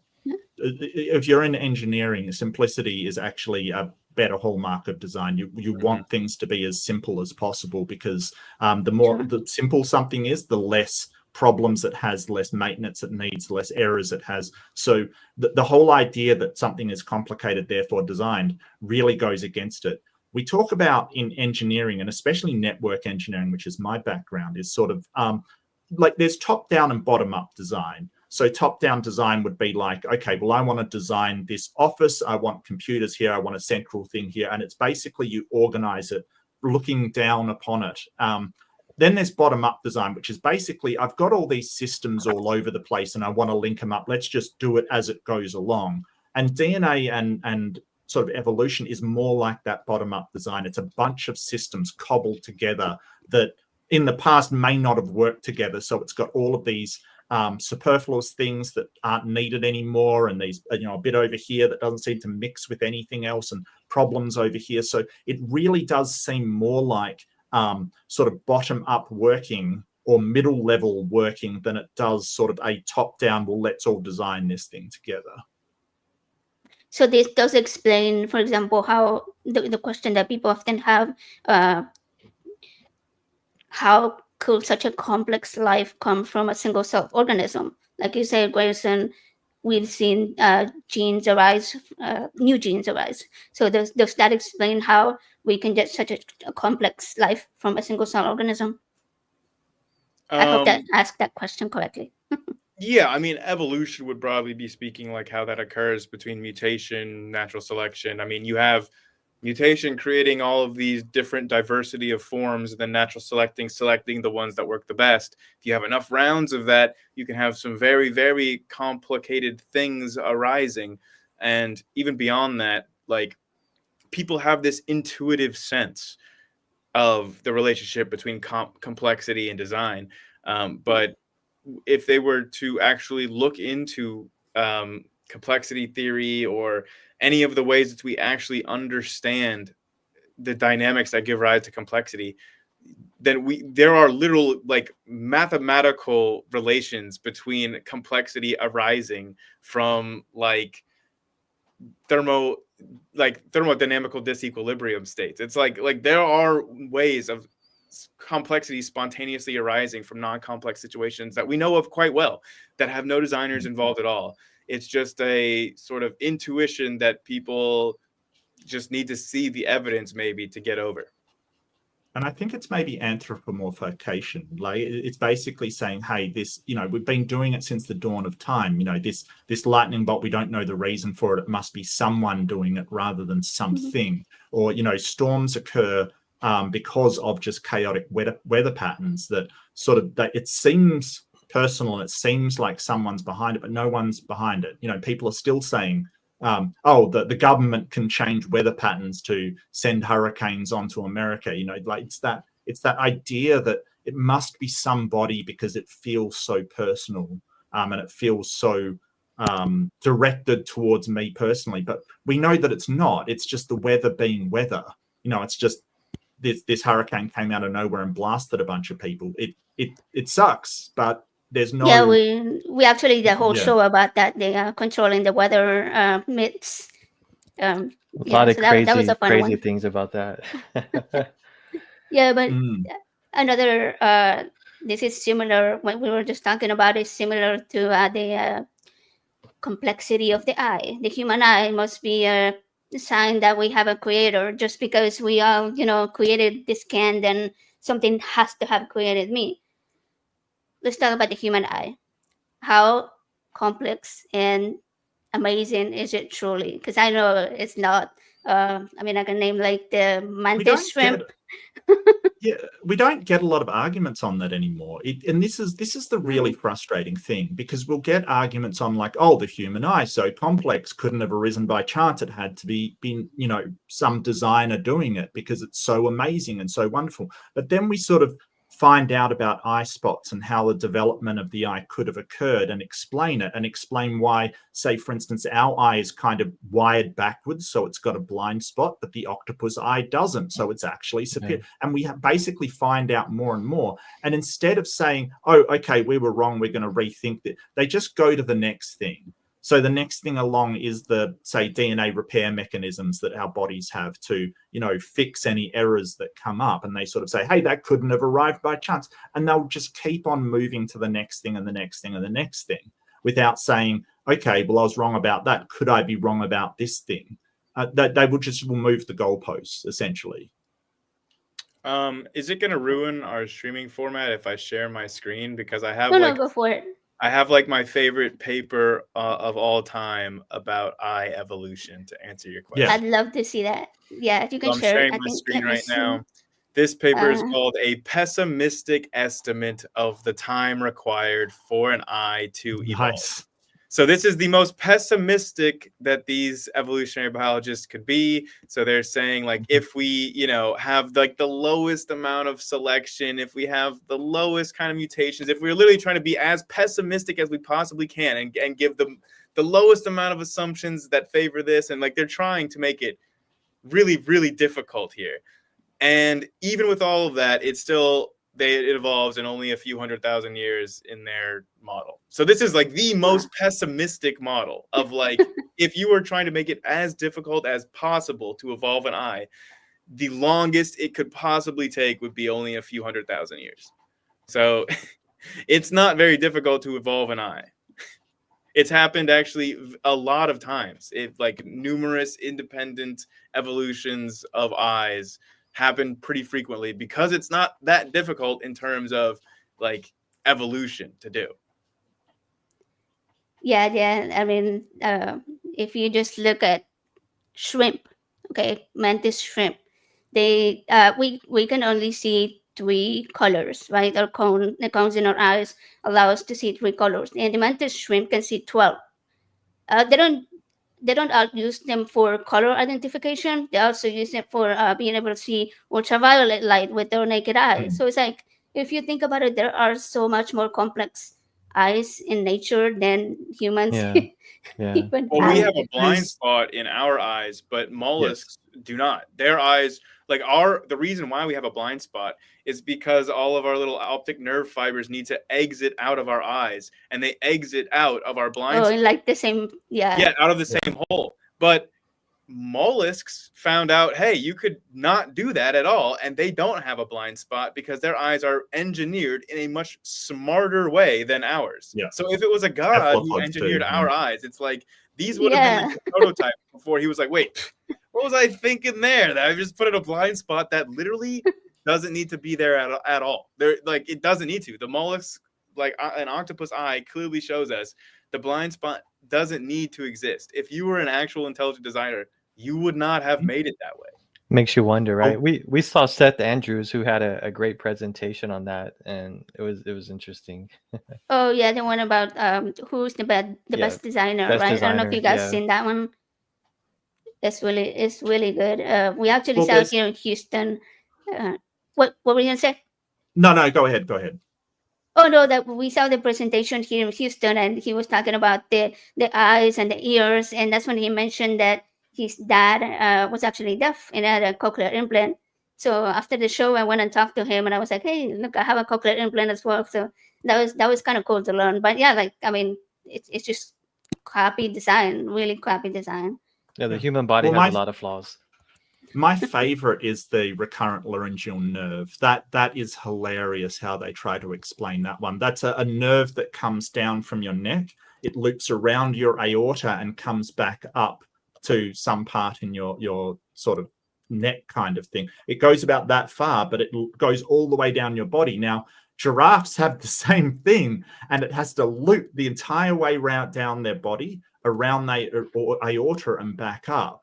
So we know from when, so fish have the same thing, but it loops around one of their gill slits that became the aorta. So we know that sort of we came from fish because they have the same thing, but it only covers a small amount of distance. But as we've changed over time, because don't forget, evolution, it can't build new structures. It can't do anything different. It can only make very small changes.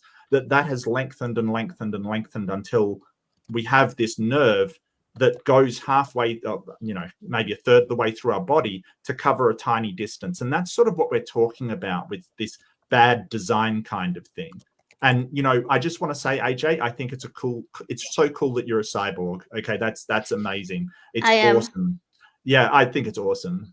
I also have 2 transplanted corneas, so there's that. Well, there's a big debate on what makes us, like, if you wear glasses, does that make you a cyborg? So there's a big debate going on about what actually makes a cyborg, and like we would all agree that if you had a Neuralink, the new the Elon Musk from Elon Musk implant thing, that you would definitely be a cyborg. But certainly someone with a cochlear implant then is a cyborg. So what makes you a cyborg? It's actually really fascinating.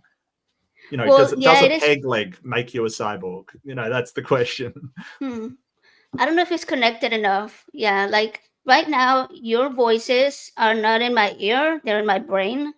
So it's like I hear you guys in my head, not in my ears. So that is so cool. I'm pretty sure that makes me a cyborg. Yeah, that's really cool. Yeah, I'm really amazed at like the type of technology that we have these days. Like before the implant, I definitely wouldn't have been able to make phone calls or like video calls, and all this type of online communication was pretty much non-existent for me. Well, I kind of make the argument when it comes to theists, like I sort of say, well, you think it's a miracle that Jesus cured one person of leprosy, but through the use of antibiotics, we essentially cured and eliminated leprosy from our entire population. Yet, you don't think anything of that. That's just, technology. So if Jesus was so powerful, how come we could completely wipe out leprosy, but Jesus could only do it on one dude? Yeah, Very like good when they argue that somebody healing is because God led whatever scientist to create that medication or that treatment, but then why is that treatment or medication not 100% successful, right? Why doesn't it have 100% success rate? Why can't we regrow limbs, for example? Starfish can. Why can't humans? Yeah. So, question I had when you were talking about something earlier, you say that evolution cannot create new structures. Was that? Yeah. What is that? Okay. How does that work for? I'm sure that the people listening will have this question.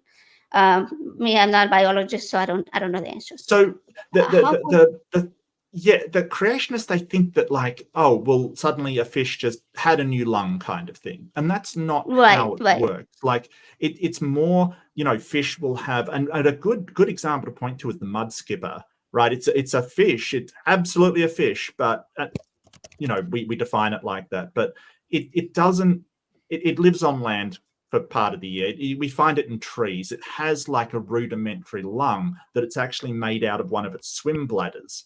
A fish's swim bladder is what allows it to rise and fall in the water. It takes in oxygen, so it can basically sort of, adjust its depth in the water.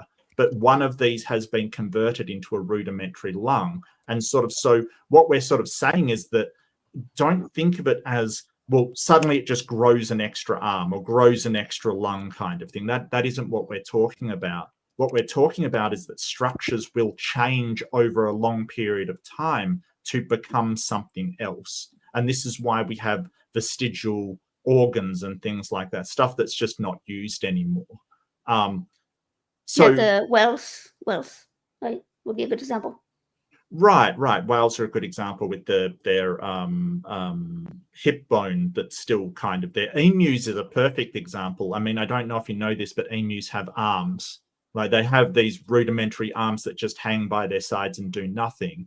It's because when the organism is changing over the process of evolution, or the population is changing, these structures are no longer used for the purpose that they were used for originally. So they may become unused, or they may perform a different function. But the idea that something will just grow out of nothing isn't really how evolution works. Usually it changes in order to, but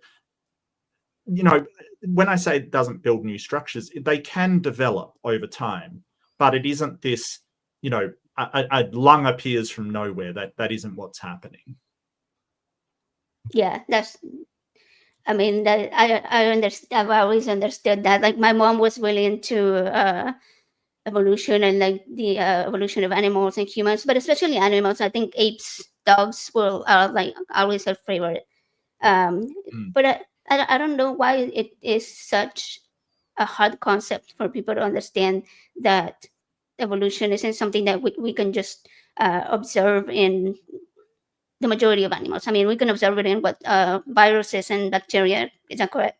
But not you can observe it in humans too. I mean, with like the evolution of the lac operon, or like there are numerous examples of human evolution that you can point to. They're just usually biochemical. They're enzymes, which people just don't really have any real intuition for, or it doesn't get through to people.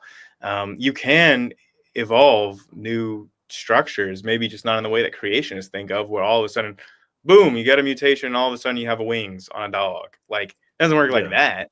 But you can evolve new structures like from mutations, or like, I mean, there are humans born with tails. That's a new structure. It doesn't exist. Like, it's like, it all depends on what at the end of the day a creationist means by structure versus what you might hear as structure. Because if you have an extra part that's not present before, some people would call that new structure. Creationists sometimes won't. There are enzymes that have entirely different active sites, an entirely new structure of the enzyme that wasn't there before. That was 100% evolved, that doubles the efficiency of the enzyme.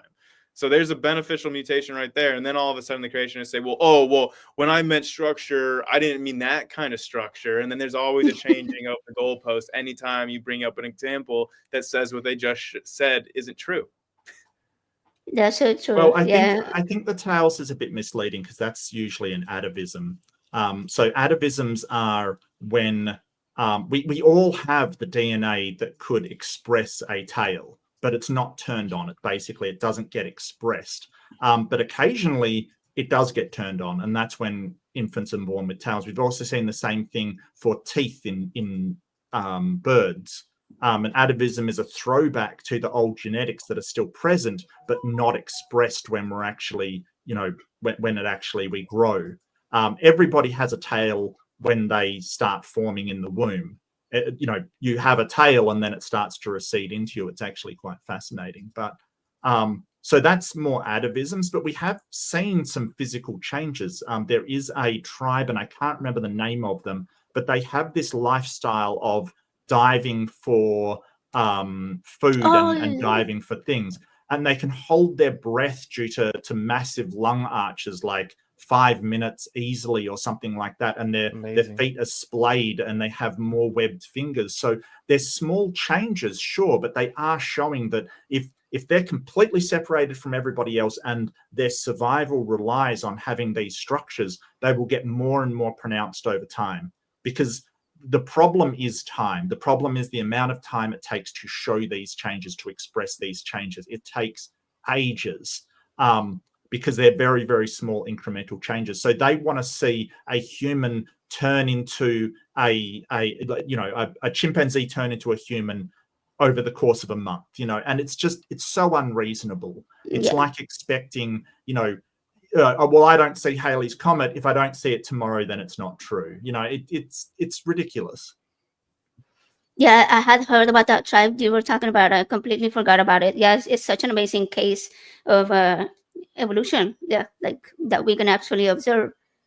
So I see you have a screen to share. Do you want me to put that up? Yeah, that's a mutation of a horn growing out of a human's ear. Wow. So there's a new structure. For anyone that says, oh, human tail, that doesn't count, blah, blah, blah. Okay, well, there's no ancestor of ours that had fucking horns growing out of their ears. So this definitely can't count as an atavism.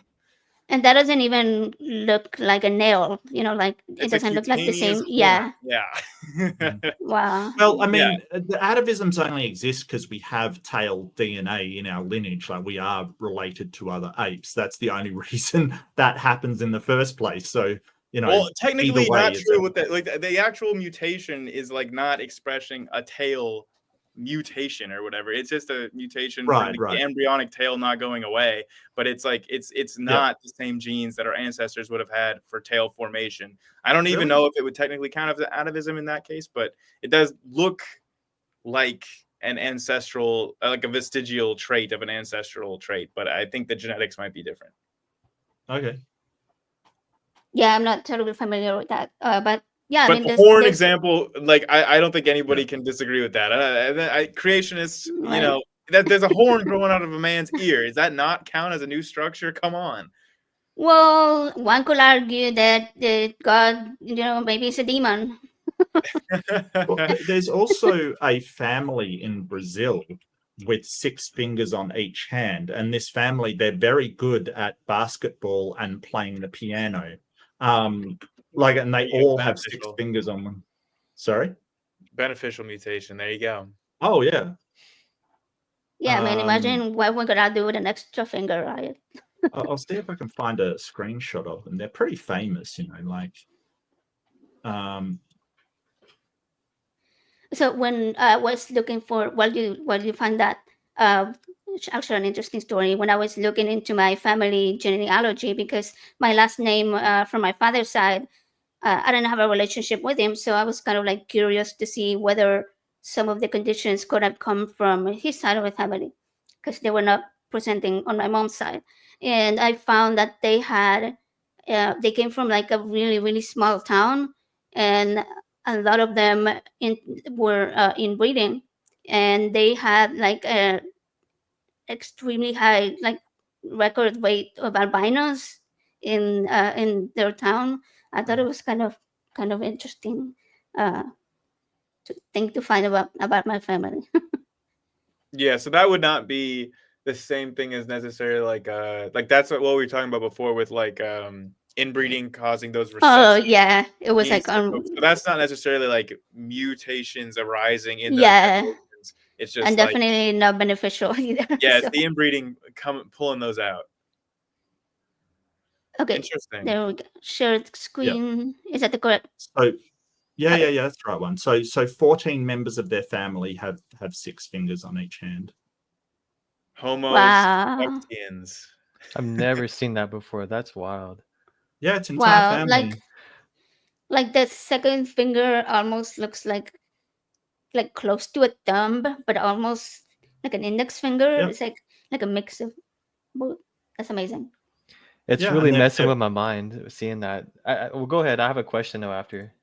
Yeah, and they're good at basketball and they're good at playing piano and stuff like that. It's a fully prehensile, it's a digit in any of everything.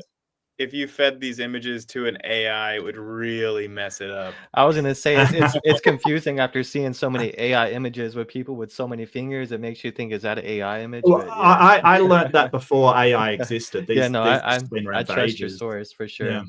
If they were to have, if they were to marry into a, someone who only has 5 fingers, what are the chances that their children would have 6 fingers? Like, good chance. It's a dominant trait. Okay.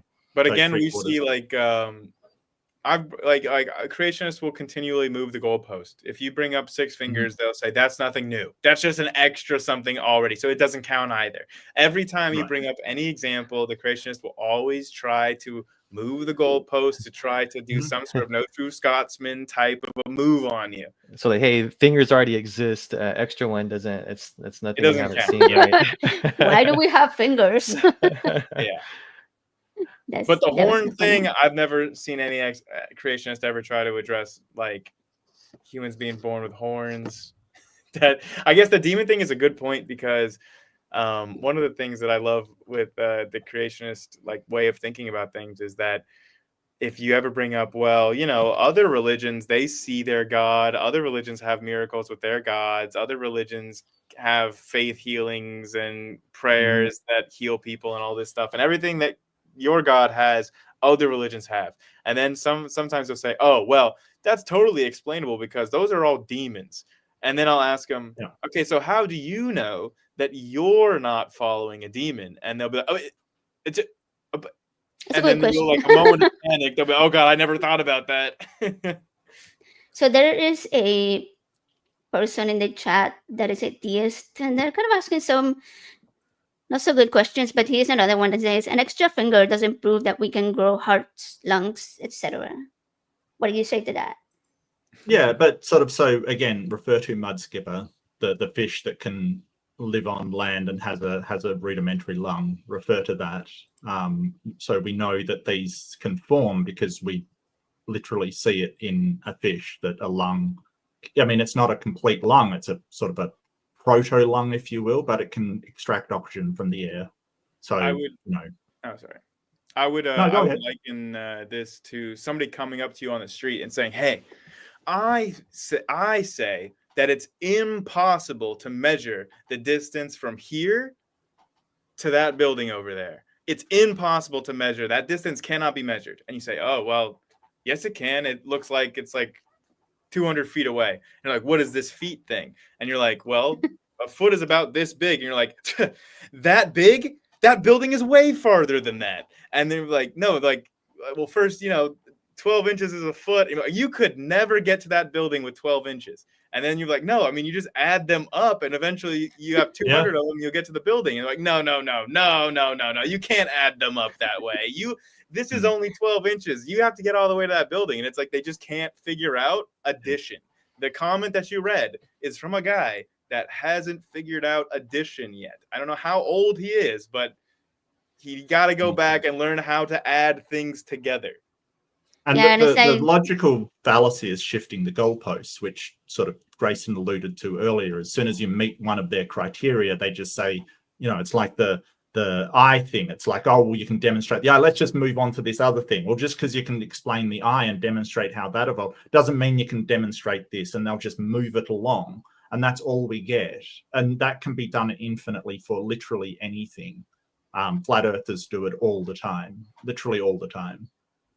Yeah, it's like they think that the goalpost can be infinitely wide, but the universe cannot be infinite.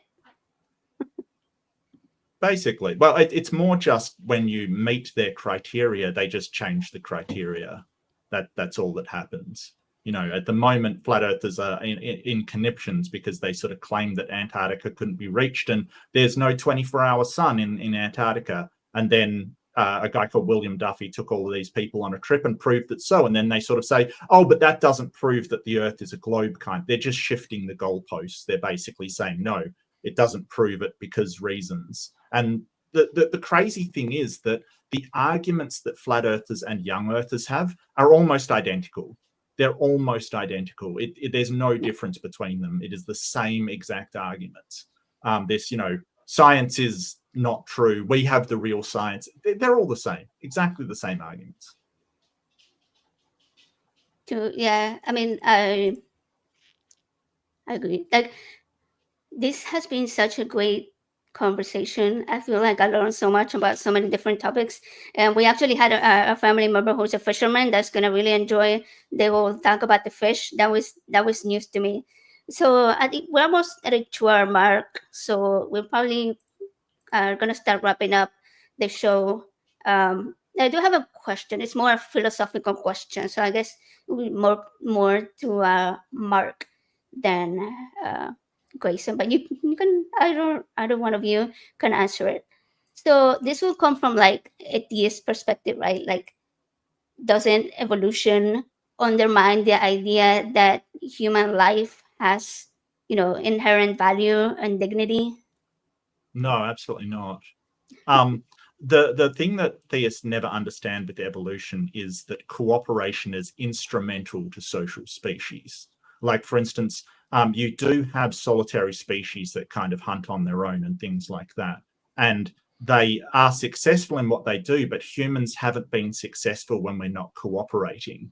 In fact, the most dominant ability of humans is to socially interact with one another. There's something called techno-social interactions where you basically teach others how to use technology and things. So for social species, cooperation is incredibly important, and one human on their own in the wilderness is incredibly at risk. It's a dangerous place to be, because that is just not how we're built. We're much weaker than other organisms. We're much we don't have a lot of toughness. We have no defensive abilities besides being in groups and using our brains essentially. So for social species, you have to take care of one another in order to succeed, because if you don't, it's sort of this idea of reciprocity. If I don't take care of you, you don't take care of me. And the whole principle of how social species work is them all working together for the benefit of everybody. And we've studied this in stuff like game theory, and we definitely know that it's better to cooperate to succeed than it is to fight against one another, essentially. Now, if you're talking about reproductive rights and things like that, there's some nuance there. There's some competition there, but generally the selection will be for humans to mostly cooperate, because if we don't, we're kind of extinct. So this argument that, hey, evolution destroys the values of your fellow human, it's just not understanding how humans actually succeeded in their evolutionary path. It's cooperative, not competitive. And if you think about it, religion is actually very individualistic. It's more about, well, I feel comfort and I am going to go to heaven and I am going to be with the family and friends that I want to be with, no matter who they want to be with, right? Even if they don't want to be with me, I want to be with them, then all that matters is me. All that matters is my eternity, my eternal life, my relationship with God. might be next to God in heaven for all of eternity. So it's a very, very selfish belief, and it's not, I would guess, say, I conducive don't think to. necessarily. I don't think necessarily. I think there's definitely some that are like that. I don't think necessarily, but there's definitely some that are. Like you look at prosperity gospel, right? That's just, well, if I'm chosen, I'll have all this stuff and just get whatever I want, and so I'm just going to go out and be greedy for whatever I want, kind of thing, and that means God's chosen me to be successful. Absolutely. That stuff like the Islam as a religion, it's more community orientated than, say, Christianity is, which is probably why it's succeeding over Christianity. Now, that's not to say it doesn't have horrible stuff in it, right? It has atrocious stuff in it, but to say that it's all selfish orientated, I'm not sure that's true, but definitely is true of some religions. Absolutely, no doubt whatsoever. So I just wouldn't lump all of them into one. That's all. Religion's so varied and different, and has good things about it and terrible things about it. They're very, very different from one another. Yeah, that's very true. I guess I'm probably hanging around the wrong kind of Christians then. Are they the right kind? The right kind. No, I'm joking. No, there's I've met really cool Christians who are good people. I'm happy to, and I've met people that are just the worst human beings on the face of the planet, both in the same religion. Yeah, the one I mentioned earlier that we did the show with, he's a Christian, but you wouldn't even know it if you met him. He's a really cool guy. We hang with him like most weekends, so it's like definitely, yeah. I agree with what you're saying. Sorry, Grayson, I didn't mean to interrupt you, mate. Go ahead. Yeah, I was like, am I muted or something? Sorry, mate. No, that's just me. I'm sorry. Floor's yours. Yeah, I've got actually a much more philosophical answer, I would say. I'm a little hurt by the philosophical dig there. I love philosophy. But yeah, I would say that values are not objective. So the answer would be yes, it does get rid of those. But then I would say values are subjective. So then no, it doesn't, because everybody's got their own individual values. By definition, values have to be subjective because they're the results of consciousness. Literally, it doesn't make any sense to me for somebody to say that values are objective, because they're not mind independent. Values are dependent on the minds that perceive them. That to have any meaning, it has to be generated by a consciousness. Under at least my worldview in physicalism, I've never seen any evidence for any meanings or objective values or consciousness without a brain or a subjective experiencer. So I would say that it doesn't get rid of those values, because those values are subjective, and my values are different than your values, and there you go. So it's a more existential, philosophical answer than a sort of evolutionary biology based one. No, that was good. I was kind of assuming that sort of survival was like, so in an evolutionary framework, the value is survival. So but then there's nothing stopping me from saying, hey, but my values are different. I value money and not people. And then, Exactly. Yeah. So it's ultimately subjective. Like if nobody had, like you could still have evolution for beings that were incapable of perceiving any value of any kind, and they might still cooperate because it's evolutionarily favored. They just wouldn't value it. Yeah. And they wouldn't value anything because they're not capable of it. So like, to me, values are inherently have to be tied down to somebody's subjective experience, which means they cannot be objective. So yeah, like evolution would actually generate values because it generates conscious beings.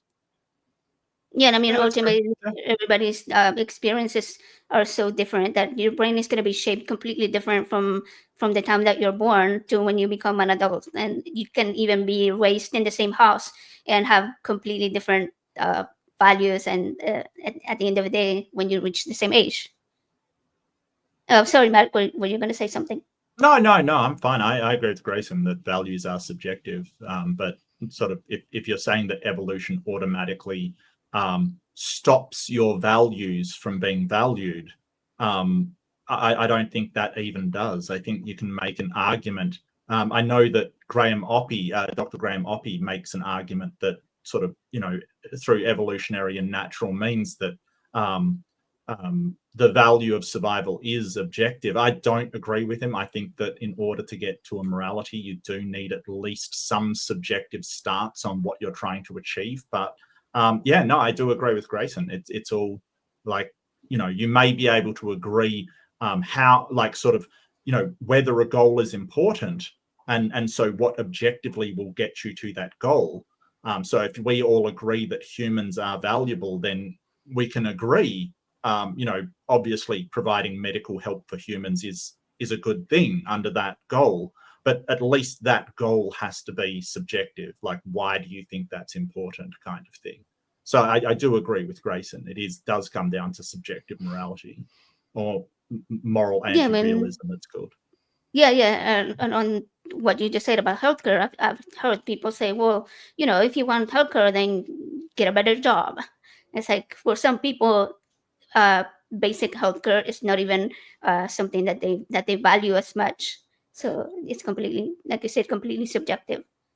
Yeah, but some people might have a value system that prioritizes themselves over other humans to a great degree, right? That they sort of say, hey, well, I don't care if you're getting good healthcare if I'm getting good healthcare. So they may have a different value of rather the well-being of humans, the success of themselves, but as opposed to that. So you can get, and that is a different objective, and there's nothing to say one is objectively better than another, except in the way that you have ethical concerns, ethics being the morality across a society. It doesn't make a very good society, right? Like, the society will actually be bad in that case. There'll be a lot of crime and a lot of things coming up. So we can sort of say, hey, if you want to get to this kind of society, we ought to do this, and that's basically morality. Yeah, I mean, I think that's why it's so important to continue to have these conversations in a public setting too. What I just mentioned about the healthcare is something I heard from somebody I know, and a couple of years later, I talked to this same person again about the same topic, and they had completely changed their stance. They are for basic free healthcare for everyone. So I was surprised that they had changed their mind so much about the topic. So yeah, I think it's important to continue to have, all of these type of talks.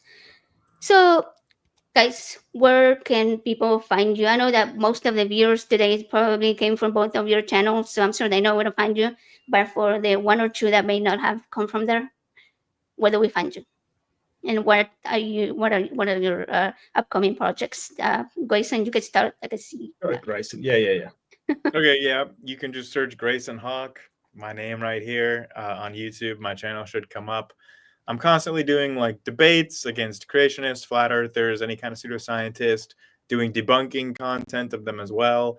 I'm trying to start up my own call-in show here, hopefully towards this month, but I keep saying that every month. But eventually, one of these days, I am going to have my own call-in show where I am that's gonna be fun. Where I am outside picking up trash while people call in. It's going to be called Trash Talk. So pretty excited about that. And I love that. It's a really big goal of mine to get that started up this year. So yeah. And I also, apparently, I will be going to Ken Ham's Ark Encounter as my audience has decided that is something that they want me to do. So I voted yes on that, just so you know. Yeah, I want to see that. And I actually was approached by Will Duffy, who we brought up earlier from the Final Experiment, of saying that he would go with me to the Ark Encounter. So kind of like another expedition, but instead of to Antarctica, we're going to Noah's Ark. Wow. That would be very, very interesting, I have to say. Yeah, I would definitely watch that. How about you, Mark?